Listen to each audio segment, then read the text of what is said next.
Tepangaken nami kula Nadia Agustina.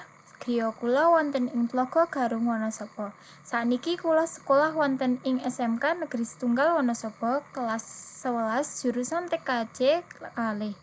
Kula gadah kaprigelan ing babagan instalasi Debian, ngatur repositori, saha ngatur DHCP kangge ngatur alokasi IP kanthi otomatis. Salajengipun kula ugi gadah keterampilan khusus yaiku ngrimping kabelan sakmenika dados keterampilan praktis ingkang sampun kula kuasai kanthi becik.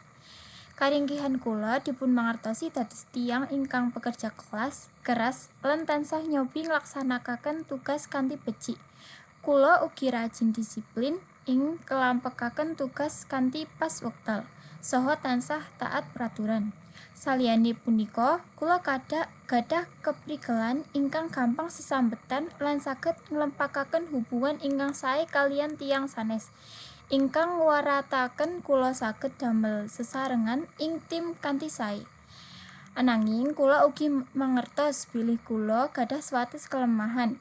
Kadangkala kula kerja langkung alon tinimbang tiyang sanes, ingkang saged nyebabaken produktivitas kula dados kirang optimal. Kula ugi taksih kedah ningkataken ketelitian ingkang sampurna lan saged langkung konsisten ing nglaksanakaken rutinitas lan ngrampungaken tugas kanthi teratur.